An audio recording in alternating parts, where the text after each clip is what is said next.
Welcome to Whole Body Color in 2018. My focus for this first month of 2018 will be to develop healthy habits.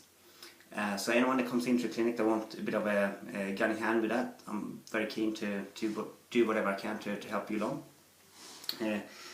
Essentially because it's very aligned with my goal at Whole Body Color. So my goal is to get every client to function at their optimum so they naturally can stay healthy. And I think the thing that brings us away from that natural function is quite often our modern lifestyle stresses. And quite often we don't even think about these things that are derailing us. And research shows that about 90% of what you do on a day-to-day basis is your body or your brain just running on autopilot, doing the same thing over and over. So it becomes very important what that sort of subconscious programming is. So developing healthy habits is all about accumulating healthy habits that keep you on the right track even when you run at autopilot. So I made a list of 10 questions that you can ask yourself to help to guide you towards creating a healthy, long-lasting, successful habit. So I'm going to run through some of those here, but otherwise when you come in to the clinic you can get that sheet and work through those questions. The first thing is that obviously you want to pick the right thing. If you're going to pour this effort into it, you want it to be something good, worthwhile. So first of all, it needs to be relevant. Secondly, it helps if it's enjoyable. And thirdly, it's generally better to pick something small that's manageable.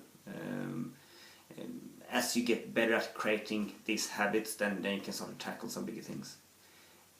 Secondly, you want to create space for it. Space both in your physical environment, so say that you want to exercise, you want to create that exercise areas is all set up easy to access. And also space in your calendar, in your time, so just block out the time slot to do this habit.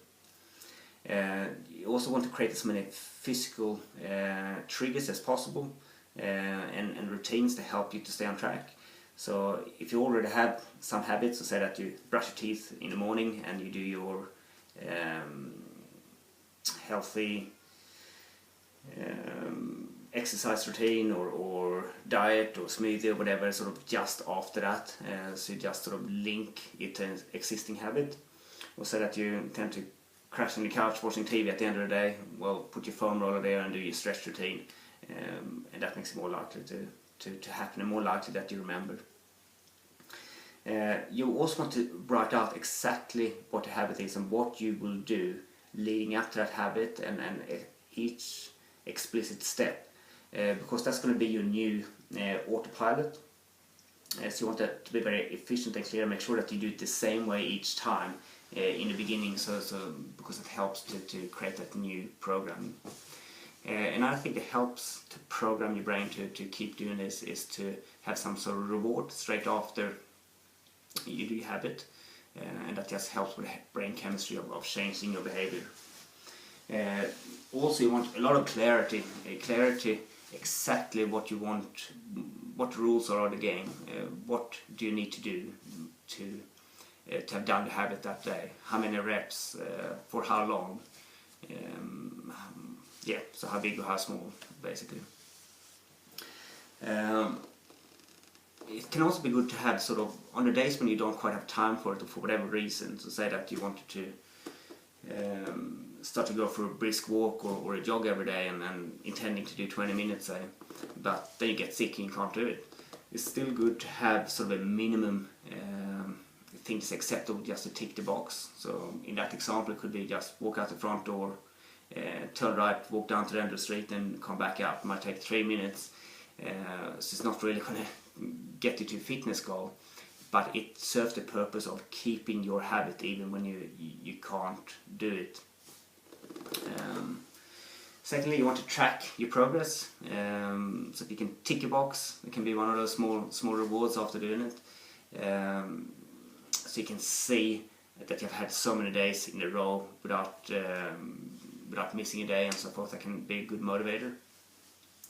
It's also good to put a very distinct starting date and end date.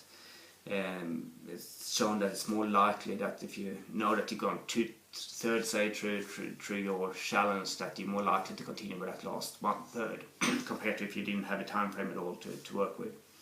And once you hit that end, you can always analyze what worked, what didn't work, tweak it a bit, and then set a new time frame target. Lastly, it's good to have someone as an accountability partner that can just keep checking in with you and get you back on track if you start to fall off. And obviously, me as your chiropractor, I'm very happy to take that role and keep checking in with you when you're coming in for your adjustments.